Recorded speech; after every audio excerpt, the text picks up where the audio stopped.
ప్రతి వారికి స్వయం అవగాహనలో మనోశాంతి లేదు, మనోతృప్తి లేదు, స్వయం తృప్తి లేదు, ఇంద్రియాలు తృప్తిపరచలేడు, నిద్రాకాలం వల్ల తృప్తి లేదు, జ్ఞానకరమైన వల్ల తృప్తి లేదు, సహాయం లేకుండా ఇతరులు లేకుండా తాను ఉండలేడు, మానవుడు సమాజంలో ఉన్న వ్యక్తి ఒంటరిగా బతకలేడు, తను ఒంటరివాడు కాదు. ఇవన్నీ మనకు అనుభవంలో ఉంది. కానీ తను ఒంటరిగా బతుకున్నాడు అనాథ అనే విషయం కూడా అనుభవం ఉంది. ఇక్కడ దేవుడు పరమాత్మ విషయాలు ఎత్తకల గాఢ నిద్ర అవస్థలో నేను ఉన్నాననే తలంపు, నేను ఉన్నాననే సంకల్పము, ఆలోచనతో, భావాలతో ఉన్నటువంటిది నేను శబ్దంతో ఉన్నది గమనించి గుర్తించి తెలిసే లక్షణంతో ఉంది, స్పృహతో ఉంది. స్పృహలేని ఇదే నిద్రలో స్పృహ లేదు కదా. నిద్ర సహజంగా వస్తుంది, సహజంగా వస్తుంది. ఆ గాఢ నిద్ర కానీ రమణ లేదు, పొమ్మం లేదు, నాచురల్గా వచ్చి పోతుంది అని నీకే తెలుస్తుంది కదా. నిద్రలో నువ్వు లేవు, అప్పుడు గమనించడా, గుర్తించడా, తెలుసుకోవటం లేవు, సుఖము దుఃఖము లేదు. కానీ మేలుకుంటూనే హాయిగా ఉంది. అటువంటి హాయి ఎప్పుడు కావాలని ప్రతివారు కోరుకుంటే సహజ స్వానుభవమే, ఇది సర్వ అంగీకారమే. ఇక్కడ దేవుడు చింతన, మతము, ఆస్తికత్వం, నాస్తికత ప్రసక్తే ఎత్తరాదు. అంటే గాఢ నిద్ర తెలియని అందాన్ని మెలుకులో తెలుసుకుంటున్నాడు. అయితే నిద్రలో పోయింది ఎవరు? తాను. కళ్ళగని ఎవరు? తాను. మెలుకుని ఎవరు? తాను. అంటే 3 నేళ్ళు ఉన్నాయా? నాస్తికుడైనా నేను నాస్తికునే, నేను నిద్రలో పోయే నేను వేరు, కళ్ళగనే నేను వేరు, మేలుకున్న నేను వేరు. 3 నేళ్ళుగా నేను నన్ను ఎవరైనా అంటారా? 3 నెలలు 3 వేలుగా ఉంటే నిద్రపోయి నేను మళ్ళీ నిద్రలో మాట్లాడలేదు. మేలుకొచ్చిన నిద్ర స్థితిని, గతుల్ని ఎలా ఉన్నాయో అన్ని ఎలా వివరించి చెప్పగలుగుతున్నాడు? అంటే 3 నెలలు ఒకే నేను ఉంది, ఒకే నేను అన్ని పనులు ఇస్తుంది, ఒకే నేను. మనకి నోరు ఒకటే ఇచ్చాడు. నోరుతో మాట్లాడుతూ, తింటూ మాట్లాడుతూ, బదులు చెప్తూ మాట్లాడుతూ, నడుస్తూ మాట్లాడుతూ, ఆ విధంగా జపం చేసే పైకి రామనామం, శివనామం, దేవుడు లేడు, దేవుడు ఉన్నాడు అన్ని చర్చలు చేసి అన్ని రకాల చూస్తూ చేస్తూ అన్ని రకాల కూడా మాట్లాడటానికి ఈ నోరు సహకరిస్తుంది. నోరుతో పాటు చెవులు, కన్ను, ముక్కు, కాలు, చేతులు అన్నీ సహకరిస్తున్నాయి కదా. నువ్వు మాట్లాడుతున్నావు, చెవులు పనిచేయవా? నువ్వు మాట్లాడుతున్న కళ్ళు చూడలేదా? నువ్వు మాట్లాడుతున్న శ్వాస, ముక్కు, స్మెల్ తెలీదా? స్పర్శ జ్ఞానం లేదా? ఇవన్నీ ఉన్నాయి కదా. అంటే నీ పనులు నువ్వు చేసుకోవడానికి నీ జ్ఞాన కర్మంగా ప్రాణాలతో కూడుకున్న నీ దేహం నీకు ప్రతిబంధకం కాదు. నువ్వు అజ్ఞానివి అని తెలుసుకోవడానికి అజ్ఞానం అనుభవం ఉందిగా. నాకేమీ తెలియదు అజ్ఞానం, నాకు అన్నీ తెలుసు, అది జ్ఞానం. అన్ని తెలిసి అన్నీ వచ్చిపోతున్నాయి, తెలియని వచ్చిపోతున్నాయి. అంటే వచ్చిపోయే వాడికి స్థిరం కాదు కదా, సత్యం కాదు. అంటే వచ్చిపోయేది సత్యం కాదు. దేహం వచ్చిపోతుంది, మారుతుంది, భస్మం అయిపోతుంది, బూడిద అయిపోతుంది, మట్లో పుట్టి మట్లో కలిసిపోతుంది, సత్యం కాదు. నిద్ర ఎప్పుడైతే దేహం మరణించిందో నీకు నిద్ర కళా మెరుపులు, ఈ జగత్తు అనుబంధాలు ఇవి ఉండవు కదా. కానీ మనసులో భావాలు ఉంటాయి కదా. అంటే చచ్చిపోయిన సంగతి వదిలేసేయండి. జన్మలు ఎత్తుతారు. నిద్రపోయినాడు చచ్చినవాడితో సమానం. మేలుకుంటేనే అమ్మయ్య ట్యాబ్లెట్లు బాగా పనిచేసినాయి, అంటే ఇప్పుడు మళ్ళీ నొప్పులు వస్తున్నాయి, ఆపరేషన్ చేశారు, ఈ నొప్పులు తగ్గడానికి ఎన్ఎస్సిసి అయ్యండి, మత్తు ఇవ్వండి, లేకపోతే ఏదైనా మంచి స్ట్రాంగ్ డోసు ఇవ్వండి అంటాడు కదా. అంటే బతికి ఉన్నప్పుడే నిద్రాకాల మెరుపులతో సుఖ దుఃఖాలు అనుభవిస్తూ ఉన్నవాడికి జీవితం యొక్క వయసు ఆయుధం ఎంత ఉందో లేదు కదా. పెళ్లి చేసిన వాళ్ళకి ఏంటి ఆయురారోగ్య ఇంకా 100 ఏళ్ళు బతకమంటారు. కానీ 100 ఏళ్ళు చెప్పినాడు బతుకుతాడో, ఉన్నవాడు బతుకుతాడో గ్యారెంటీ లేవు కదా. మళ్ళీ జన్మల విషయం పక్కన పెట్టేది. ప్రకృతి ఉంది, ఉండి ప్రకృతి ఉత్పాదాలు వస్తున్నాయి కదా. ఏ ఉత్పాదాలు ఇప్పుడు వచ్చి 8,000 మంది చనిపోతున్నారు, 8,000 మందికి ఆహార పదార్థాలు మరి అందుబాటులో లేవు. ఉప్పు కూడా దొరకదు, సరే నీరు దొరకదు. తెలుసు కదా మనకి. బీభత్సంగా మనకి ఇసుక తుఫాన్లు వచ్చినా, తుఫాను మామూలుగా వచ్చిన, పెద్ద తుఫాలు వచ్చిన, హరికేన్ల అనే వాటి పేర్లు అంటారు, పెద్ద పెద్ద తుఫాల పేరు. ఎంత జన నష్టం, ఆస్తి నష్టం, కుబేరుడు ఏమవుతున్నాడు, దరిద్రుడు. అలా ఏమవుతుంది, శబరాత్రి గారు చేస్తున్నారు కదా అప్పుడు ఇప్పుడు.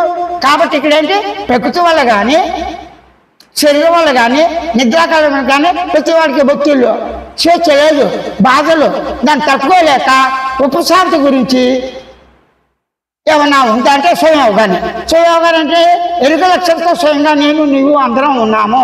ఎరుక లక్షణంతో ఎరుక లక్షణం గమనించి గుర్తించి ఓడకుండు. స్వయం బోధ సూచనతో ఈ నిర్గుణ చైతన్య స్వానుభవం ఉన్నదాన్ని ఉన్నట్టుగానే అవగాహన చేస్తున్నాడు.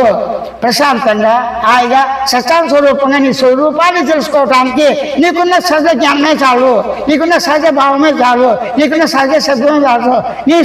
నీకున్న సహజ శరీరమే ఇన్ని రోగాలతో ఉన్నా, వృత్తులతో ఉన్నా, వయసుతో సంబంధం లేకుండా తాను ఈ స్వయోగాంతో తాను గుర్తించి గమనించి తెలుసుకోవాలి అనే తపన ఉంటుంది. ఎందుకు నేను ఎవరినైనా ప్రశ్న వచ్చింది, అసలు నేను ఉందా లేదా, ఈ ప్రశ్నించడానికి ఉన్న లక్షణాలతో ఆ లక్షణాలను గమనించి గుర్తించి తెలుసుకుని ఊరుకుంటే స్వతసిద్ధంగా ఉన్న సత్యాన స్వరూపంగా ఉన్న మౌనము స్వయంగా ఉన్నదే ఉన్నట్టుగా సాక్షాత్కారం అవుతుంది. ఆ సాక్షాత్కారాన్ని ఆత్మ సాక్షాత్కారం అన్నారు. ఇక దేవుడి ప్రసక్తి ఇక్కడ పక్కన పెట్టి ఇంకా అంటే ఆత్మ సాక్షాత్కారం ఏంటి, నేను ఎలా ఉందో అలాగా గమనించి గుర్తించి తెలుసుకోవటమే. నేను ఎవరైనా ప్రశ్న నేను వేసిందా, నిద్రాకాలంలోకి వేసినాయా, నేను ఎన్న ప్రశ్న నేను దేహం వేసిందా, రక్త మాంసాలు వేసినా, నరాలు వేసినా, కండరాలు వేసినా, అస్థిబంధం వేసిందా, ఊపిరితిత్తులు వేసినా, గుండె వేసిందా, తెలియదు కదా. కానీ నేను ఎవరో ప్రశ్నించుకోవచ్చు, అసలు నేను ఎవరా, నేను మనిషినైనా కాదు కదా, జంతువునా కాదు కదా, నేనేది కంటి కనబడదు కదా, అదృశ్యంగా ఉంది కదా. అయినప్పటికీ కూడా ప్రకృతి నియమాలతో వ్యవహార జ్ఞానాలు అన్నీ ఉండాలి.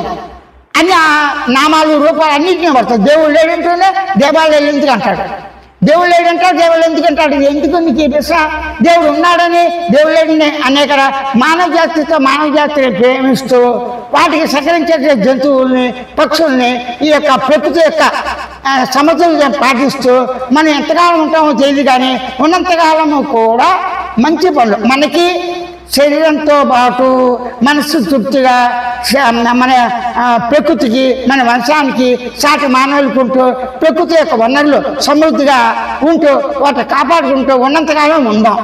ఆ విధంగా ఉండాలంటే శాంతి ఉండాలిగా, హాయి ఉండాలి కదా. హాయి శాంతికి మరి ఈ ప్రకృతి విపరీతాలు ఏ కారణం వల్ల బాధలు వస్తాయిగా, ఈ బాధ ఉన్నప్పటికీ ఏమైనా ఆనందం ఉంటుందా అంటే స్వయంలోనే ఉంది.